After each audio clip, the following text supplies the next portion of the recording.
আমি কি দিয়া বুঝাইতাম? আম পাতা জাম পাতা বড়ই পাতার কোনো অভাব নাই। আম পাতা দিয়া বড়ই, কোনো পাতা দিয়া গরম জল করে না। বড়ই পাতার পানি দিয়া কেন গরম জলটা করে? আম পাতা কি দোষ করলো? জাম পাতা কি দোষ করলো? বড়ই পাতা দিয়া কেন গরম জল করা হয়? এই কথা দিয়ে কোনো নবী কয় না। লাল কাপড়, নীল কাপড়, হলুদ কাপড়, কত কাপড় দেখলাম। কবরের কাপড়টা কেন ভাইজান সাদা? এই সাদা দিয়া কেন দাফন করা হয়? এই কথা দিয়ে পৃথিবীর কোনো মৌলবী কয় না রে। এ আমার যুবক, কি দিয়ে বুঝাবো কবরটা কেমন ডেঞ্জারাস? কি দিয়ে বুঝাবো মরণটা কত কঠিন? কি দিয়ে বুঝাবো জাহিরে যে একটা দিন চলে যাওয়া মানে হলো আমার জীবন থেকে চিরদিনের জন্য দিন যাবে চলে গেছে। কোটি টাকা দিয়ে এই ঘন্টা এখন আমি শ্বাস ফালাইতাছি, 1 টাকা বিল দেওয়া লাগে না। নদীর পারে হাওয়া খাই, বিল দেওয়া লাগে না। পল্লী বিদ্যুতের ফ্যান বাতাস খাইলে বিল দেওয়া লাগে। আইসিতে বিক্কা গেলে দিনে 50,000 টাকা গোনা লাগে। আমার আল্লাহ যে কত নিয়ামতের বাতাস আমরারে ঢুকাইতাছে, বাইরে কইতাছে, 1 টাকা বিল নেই না। আল্লাহ কয় বিল লাগবে না, শুধুমাত্র তোরা 5 বার আইসা কপালটার মাটির মধ্যে লাগাইয়া দিলি। সুবহান রাব্বিয়াল আলা বলবি। দুনিয়ার মালিকের ডিউটি 20 দিন না করলে 20 দিনের বেতন কাটা। আর আমার আল্লাহ তোরে হাজিরা দিছে দৈনিক 5 বার। 1 মাসও হাজিরা দেও না, 2 মাসও দেও না, মাঝে মাঝে সিটারি হাজিরা দাও। কিন্তু আমার আল্লাহ ইচ্ছা করলে তোমার গলার মধ্যে কাটা লাগাইয়া আমার আল্লাহ রিজিকটারে বন্ধ করে দিতে পারে। এরপরও আমার আল্লাহ রিজিক বন্ধ করো না কেন জানো নি? কারণ হলো আমার আল্লাহ কয় আমি আল্লাহ তোরে মায়া কইরা বানাইছি, মায়া লাগে। আপনি আল্লাহরে বলবেন আল্লাহ, আল্লাহ গো, আল্লাহ গো,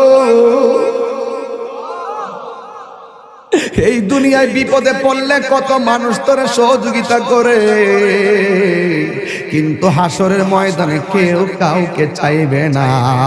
আমার আল্লাহ জবানটারে বন্ধ করে আল্লাহ ওই হাতের সাক্ষী হাত দিবে, পায়ের সাক্ষী পা দিবে। কিছু কিছু মানুষ আমলনামা নেওয়ার জন্য পাগল হয়ে যাবে। আল্লাহ এই আযাব আর সহ্য হয় না, তাড়াতাড়ি ওই তো জান্নাত দাও নাইলে জাহান্নাম দাও, তাড়াতাড়ি আমরা আমলনামা দাও। আল্লাহ বলবে ও ফেরেশতা, এ যখন তাড়াতাড়ি করে তার হাতটারে পেটের ভিতরে ঢুকাই দে। এবার বাম হাতটারে পেটের ভিতরে ঢুকাইয়া এই হাতটারে পিছন দিকটা বাইর করবে। ওই বান্দা বলবে আল্লাহ তোমার কাছে আমলনামা চাইছি, তুমি কেন হাতটারে পেটের ভিতরে এত কষ্ট করে ঢুকাইয়া দিলা? আমার তো নারী বুড়ি ছিঁড়ে গেছে, এই হাতটারে পিছন দিকটা বাইর করলা। আল্লাহ বলবে তুই না আমলনামা চাইছস, তাহলে পিছন দিকটা তাকায়া দেখ। এবার ডাক দিয়ে বলবে আল্লাহ আমি তো তাকাইতাম পারি না, পিছনে কি দিছো আমি তো দেখি না। আল্লাহ বলবে ও ফেরেশতারা, ও কি আমলনামা দেখতে চায়? গাটটারে ভাঙিয়া দে। এবার গাটটা ভাঙিয়া পিছন দিকটা ফিরাইয়া দিব, তাকায়া দেখবো তার হাতের মধ্যে জাহান্নামের টিকিট। হায় রে, অনেক মানুষ আল্লাহর কাছে হাজারে মাঠে পানি চাইবে। আল্লাহ রে কইব আল্লাহ পানি পান করব, পানি। আল্লাহ বলবে নাফরমানদের জন্য জাহান্নামের নিচ থেকে পুষ তুল, পুষ তুইলা দে পানি পান করার জন্য। জাহান্নামের নিচ থেকে পুষ তুলে দেওয়া হবে। ওই পুষগুলো তারা খাইতে থাকবে, সাথে সাথে জিহ্বাটা গলে পড়ে যাবে। আবার খাবার চাইবে, জাক্কুম নামক ফল দেওয়া হবে, গলার মধ্যে যাইয়া আগুনের কুণ্ডলিপি হয়ে যাবে। এই জন্যই তো মানুষের চেহারা দিয়া কাউরে আল্লাহ দুজকি দিবে না। এই জায়গার মধ্যে পশু পাখির চেহারা লাগাইয়া দুজকি দিবে, কারণ এই চেহারাটা হলো আল্লাহর কুদরতি রহস্য। কথা বলেন ঠিক কিনা? মানুষ হলো আল্লাহর রহস্য। ও যুবক, এই মানুষই আল্লাহ দুনিয়ার দিকে নিব। কত বাহানা কইরা নেয়। ইমানদারের রূহটা যেই মাত্র নিয়ে যাবে, আল্লাহ একটা ফেরেশতারে ডাক দিয়ে বলে, ফেরেশতা জান্নাত থেকে একটা সাদা কাপড় ল। একটা সাদা কাপড় লইব, সাদা কাপড় লইয়া বলবে ইমানদারের কাছে যাও। রূহটা আজরাইলে বের করার সাথে সাথে ওই রূহটারে তুমি কাফন দিয়ে বাইন্ডিং কইরা ফেলাইবা। ও যুবক, এমন ভাবে রূহটারে বাইন্ডিং করব, এমন ভাবে বাইন্ডিং কইরা আসমান দিকে উড়াইয়া লইয়া যাইব, দেখতে তো বড় ভয় লাগে। এমন ভাবে বুঝি তাহিরিরে বাইন্ডিং করব, এমন ভাবে বুঝি আপনারে বাইন্ডিং করব, দেখলই তো কেমন জানে লাগে, দেখলই তো কেমন জানে লাগে। এইভাবে বুঝি আমার বাইন্ডিং করব। আল্লাহ বলে, আজরাইল, ও আজরাইল, রূহটা লো। আবার কো জান্নাতের ফেরেশতা, আমার ইমানদারের রূহটারে জান্নাতের সাদা কাপড় দিয়া বাইন্ডিং কইরা ফেলাইবি। এবার ফেরেশতা এসে বাইন্ডিং করে কইরা আসমানের দিকে একটা উড়াল মারে। এবার আসমানে যায়। প্রথম আকাশের ফেরেশতা কই, ও ফেরেশতা, যাওয়ার সময় দেখছি তোমার কোনো গ্রাণ নাই, কিন্তু এখন কোথায় থেকে খুশবু আসতেছে। কই এটা হইলো কথার কথা বলতেছে আর কি, যদি বাড়ির ইমানদার হয় এমনে বলবে। এটা হইলো বাড়ি উড়ার ইমানদারের রূহ লইয়া যাইতাছি। সাথে সাথে প্রথম আকাশের ফেরেশতা এই রূহটারে সালাম দিব। এবার দ্বিতীয় আসমানে গেলে সালাম দিব, তৃতীয় আকাশে গেলেও সালাম দিব, চতুর্থ আকাশে গেলেও সালাম দিব, পঞ্চম আকাশে গেলেও সালাম দিব, ষষ্ঠ আকাশে গেলেও সালাম দিব, সপ্তম আকাশে গেলেও সালাম দিব রে বাবা। এবার যাওয়ার পরে আমার আল্লাহ ডাক দিয়া কয়, ও ফেরেশতা, আর সামনে নিস না, আমি আল্লাহ ইমানদারের জন্য একটা বাড়ি বানাইছি। আর সামনে নিস না গো, আমি আল্লাহ একটা বাড়ি বানাইছি। ওই বাড়িটার নাম কি? বাড়ির নাম হলো, কোরআনের ভাষায় হলো ইল্লিন। এই রূহটারে ইল্লিনে রাইখা দে। আর এই দিক দিয়া বাড়ি উড়ার, এই আমার বাবার বডিটারে বাইন্ডিং করবার লাইগা বাড়ি উড়ার দোকান থেকে সাদা কাপড় আইনা বডিটারে বাইন্ডিং করলো। মানুষ আইব রে, এক নজর দেখিতে মানুষ আইব রে। বিষয়টা দিছে খুব কঠিন। মানুষ আইব রে, এক নজর দেখিতে মানুষ আইব রে। দেহ কাচার অচিন পাখি, দেহ কাচার ও চিন পাখি, উইরা যেদিন যাইব রে, এক নজর দেখিতে মানুষ আইব রে। জিহাদ HD media, the Islamic content creator। আমার যুবক ভাইরা, আমার মুরব্বী বাবাজিরা, আমি দেখতেছি অনেকে নগদ 1000 টাকা দিতেছে, অনেকে 500 টাকা দিতেছে, 100 টাকা দিতেছে, অনেকে 10 টাকা দিতেছে। আল্লাহ, এই মাহফিলে হাজার হাজার মানুষ যারা এই মাদ্রাসার জন্য টাকা দিয়ে দিতেছে, টাকা দেওয়ার প্রতিযোগিতায় মাঠে নেমে গেছে।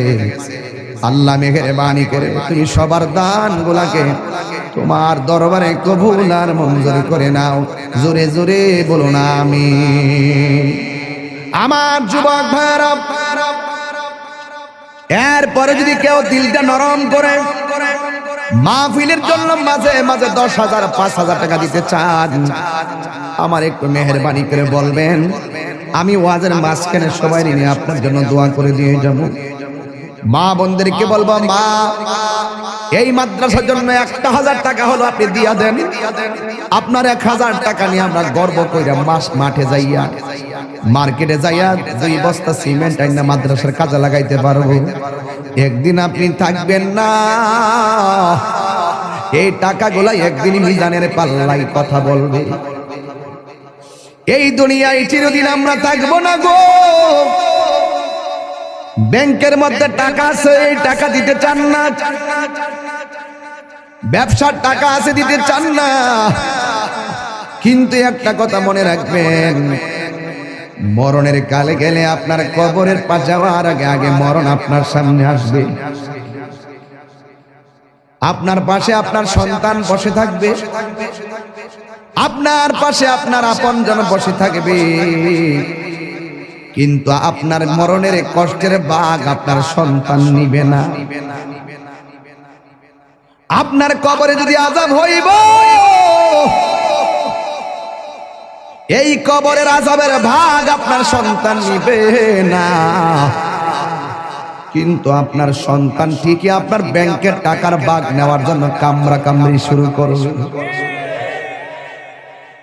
আপনার সন্তান জমিনের ভাগ নেওয়ার জন্য পাগল হয়ে যাবে, কিন্তু আপনার কবরের ভাগ আপনার সন্তান নিবে না।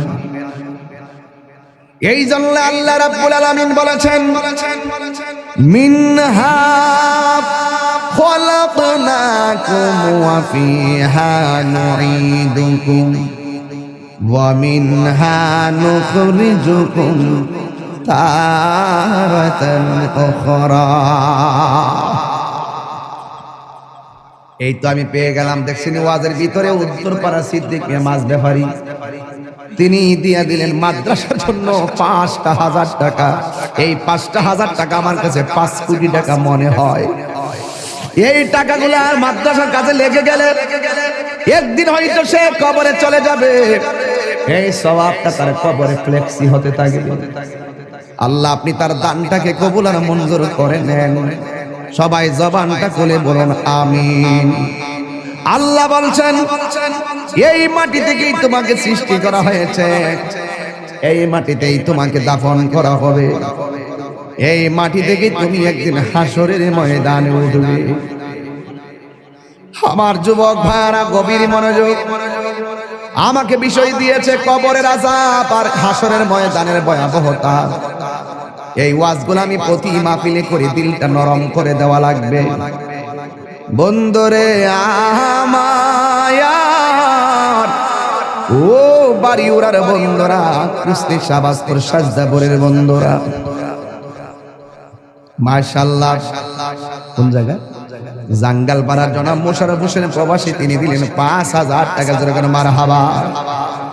আয় রাব্বুল আলামিন, এই দান তুমি কবুল করো, মঞ্জুর করো। আল্লাহ আমি কবরের আলোচনা শুরু করে দিলাম।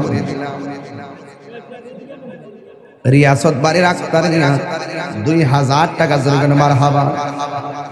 এই নগদ যারা তুলছেন টেহাড়ি গইনা আমার কোয়েন কত টাকা উঠছে?